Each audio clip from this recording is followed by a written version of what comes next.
Hi everybody, welcome back to my channel. It's been a while. Today's video will be about going to the cathedral in Lincoln. Without further ado, let's enjoy the adventure. So this is Lincoln Castle, everyone. Good view of it.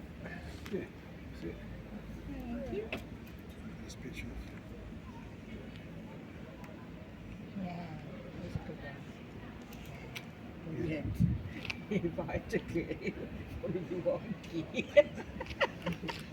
It could be. I'd chop the head off.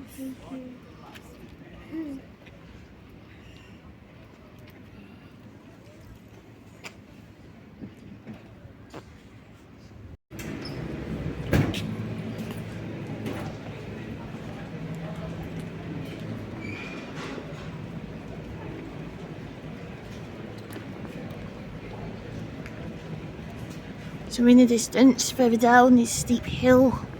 Yep. Here it is. And then ahead of us, right here in front of us, is the cathedral.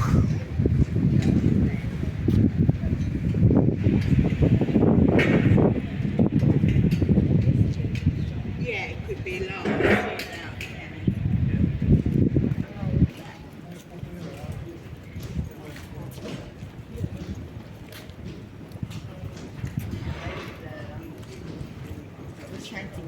If she gets some really good ones, she can send them to my phone. Yeah, If you get some really good ones, send a couple to my phone. will do.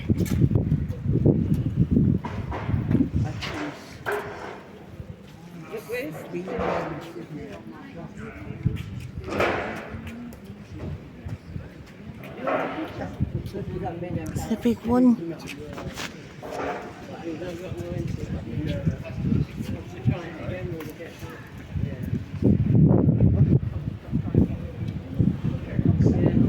So this cathedral is over thousands of years old. Don't move, don't move. Recreating another photograph. Yeah, Superwoman.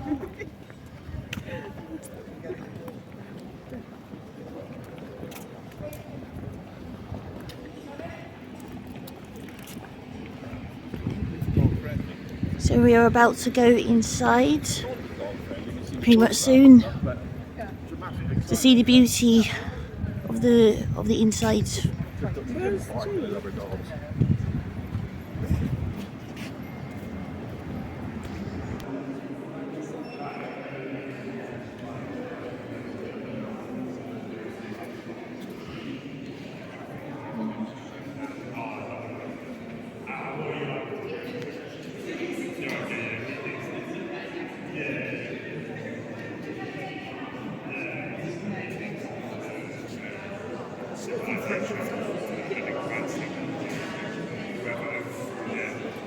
Getting rid of those history has been built into something that we don't have previous for, and he thinks it's fine for like 300 years. I'm not against it, you know what I mean? I'm not against it. I don't know if it's true or not, I don't find it. But I think what I need is what we're talking about the way.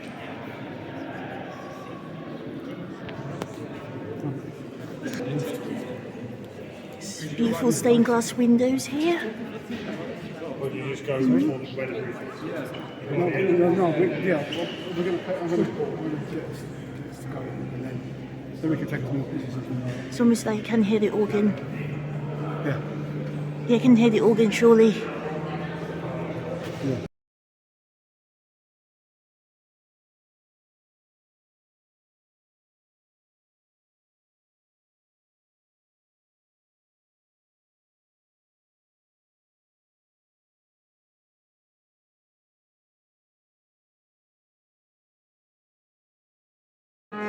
The south side of the cathedral is the good side. It's the side that lets in the light and the warmth of the Lord, always. The north side is the bad side.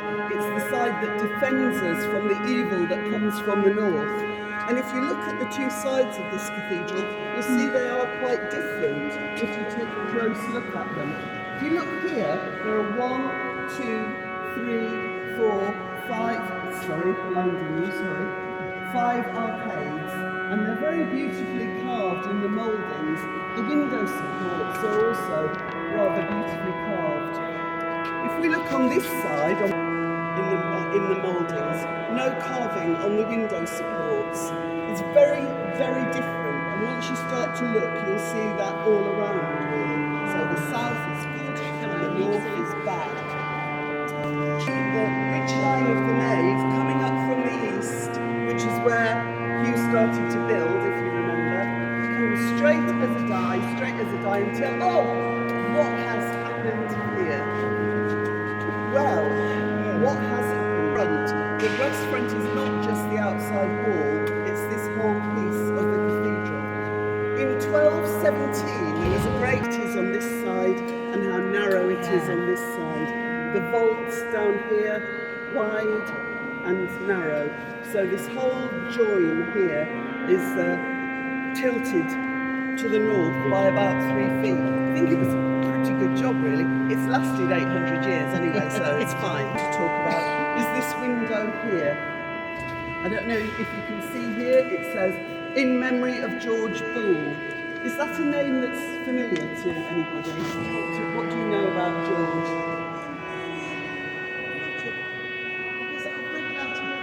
Yeah, that's the man, the statue of him at the station. He's a Lincoln man. He was a prodigy in all sorts of things, but particularly mathematics. And by the time he was 19, he'd founded a mathematical school.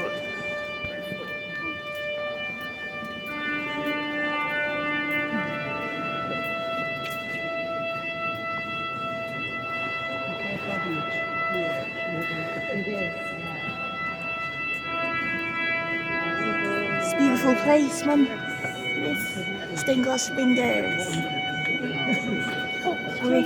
Could have walked up a bit, yeah? I hope everybody else.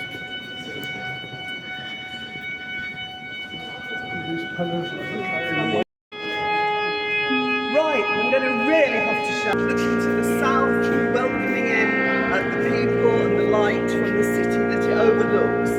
This window is about 100 years later than the Dean's Eye, and you can tell that from the style of it, really. It's much more fluid. It's called bar tracery, much more curvy linear than the plate tracery we just looked at. You can see 2 lime leaves in it, or mandalas, which are symbols of divinity, and there are hearts going up through it as well. But what you can't see is a picture. This window was used as target practice by the Royal Tower at the front of the cathedral. But in 1802, they had to stop ringing them because the swinging of the bell. In medieval times, all of us here who are not ordained, that's me, and I don't have any rest of you, this is as far as we came. Beyond here is only for the clergy. This is the holy place, so we all stopped here. So the priest would stand up there to talk to us from the top of the pulpit. There was no organ then. It's decorated style, and I think you can see why it's called that, because it couldn't be more decorated if it flipping tried. It's got real animals on it, it's got mythical animals on it, it's got bishops across here. Bishops across here. They were originally saints. They had their heads knocked off by Cromwell and his troops, and were restored as bishops. Sadly, some of them were women saints before, but they're all male bishops now. But you can see the lady on the end has a woman's body, but she's got a man's head. This is called diaper work, and it's got the rose in the centre, which is a symbol of Mary, for whom this church is dedicated. So it's really worth coming back and having a look in more detail at all the things that are on here, but also what you can see here is the colour. There is just a little bit of colour left. It would have been all red and blue and green and gold. It must have looked magnificent, and you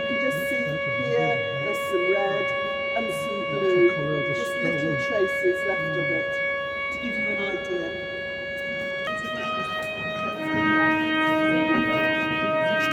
Look at this. Yeah, it's good. Yeah. Stealing the grapes.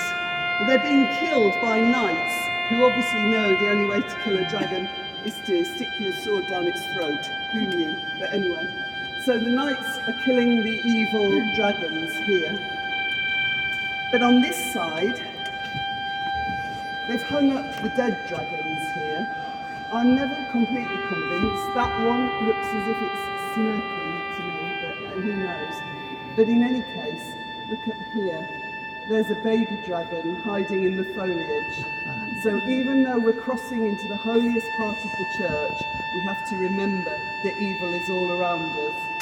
Just here on the end are two cute little owls, which to us mean wisdom, and to medieval people meant ignorance and superstition, creatures of the night.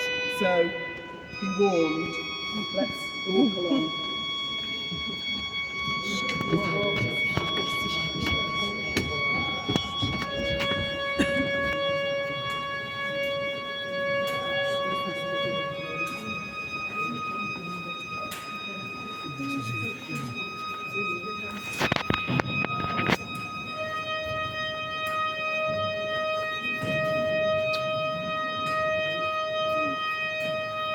There's a beautiful drawings, look at them. Art.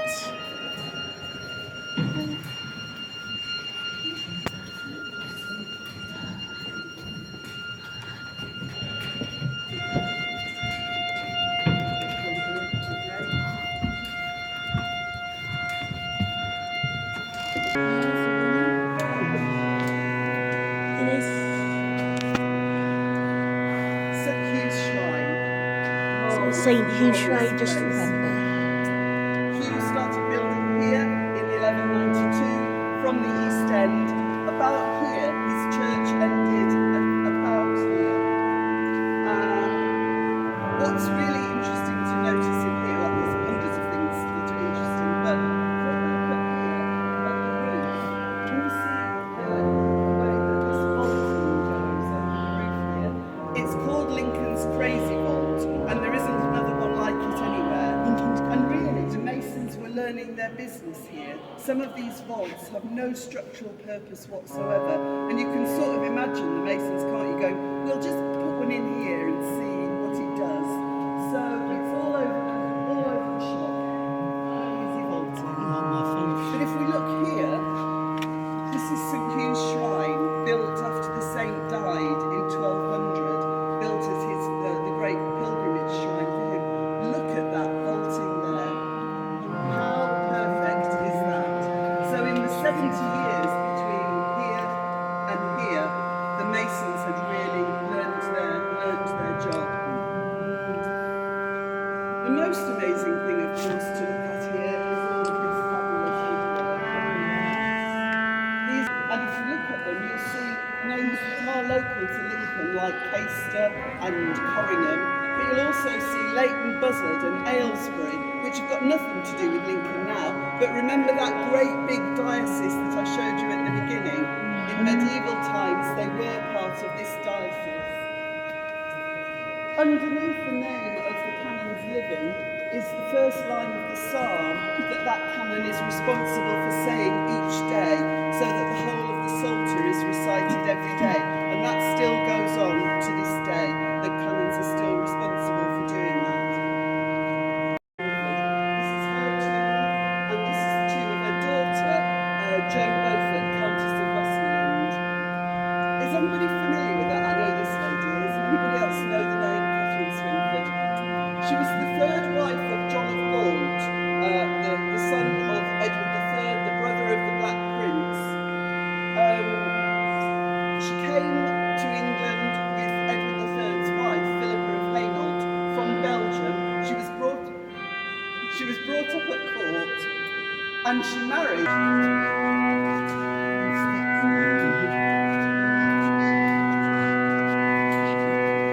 Okay, so these stalls date from the 1360s and 1370s. And And they're like old-fashioned cinema seats, really. They tip up. So you can see here is one that's down, and here is one that's up.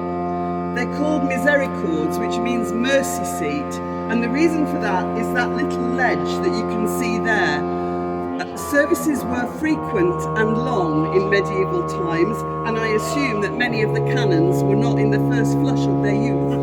And so you had to stand for the service. But these little ledges here meant that you could just rest your bum a little bit. So you appeared to be standing, but were having a little rest during the service. So they're all carved like this one here, all different, very few religious themes actually. But here you can see one not carved at all, quite blank. That's probably because the peak of the Black Death was 1350. These are from the 1360s. There probably were no carpenters to do the work, or if they were really, really expensive. So that's a sort of a little memorial, really, to the people who died in the Black Death. 60% of the cathedral community died in the Black Death. Right, you can see the names here. The turrets, a little bit later, from the late 1300s, absolutely filthy. We're not allowed to touch them, they're of world importance, so we'll have to wait for the king to come or something before they get cleaned. The statues are Victorian, but the turrets and the pinnacles are medieval. Right. I think they were made last time, 1297. Right, so Interesting. builds his lovely shrine, building on down there, building the nave. He dies in 1200. Now, somebody said to me earlier, I've never heard of John in those days, and that's where his body lay while they built the new shrine for him. This little grid up here is where a watchman sat to look over the body of the saint. And most importantly of all, when I eventually stopped talking, to your great relief, and you want to...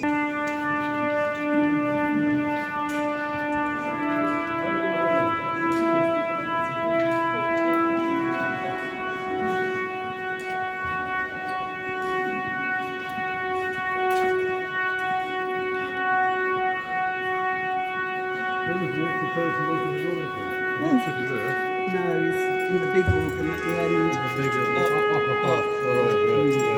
1290 for a parliament at Clipston, and Eleanor became ill. She was brought to Harvey, which is not far from Lincoln, where she sadly died, and then brought into Lincoln the next day to the priory at St Catherine's, where her body was embalmed, and then travelled back to London.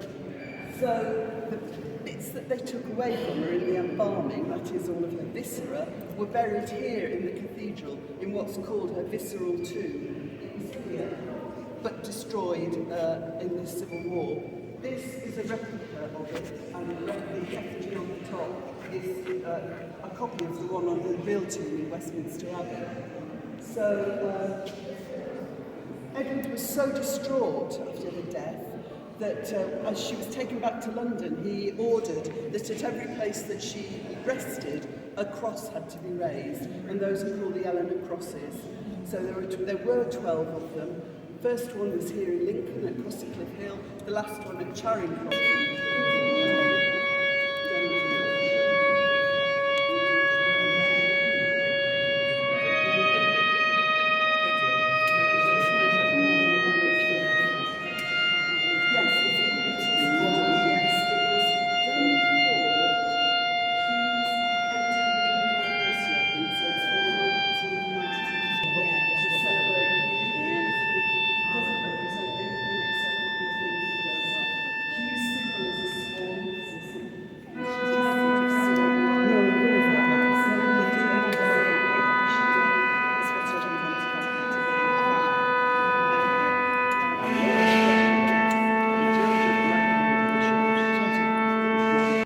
So this is the tomb of Robert Grosseteste, who was a bishop of Lincoln. He was 18, wasn't he? 18, yeah. Wow. He was, Been everywhere. You didn't know what you were eating. No. You didn't know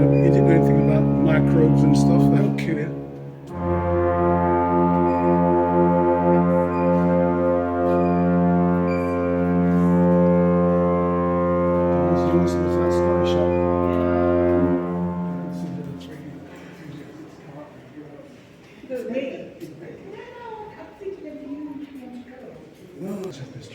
So this is an interesting art, and this is the art of the New Jerusalem according to the book of Revelation in chapters 21 and 22.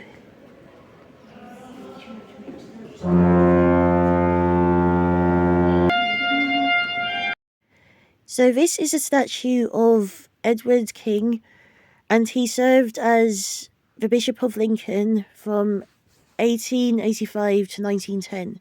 So he was born on the 29th of December 1829, then died on the 8th of March 1910. Thanks for watching. I hope you have enjoyed this video with me on a tour inside Lincoln Cathedral, and I shall see you next time. Don't forget to subscribe and like this video and share.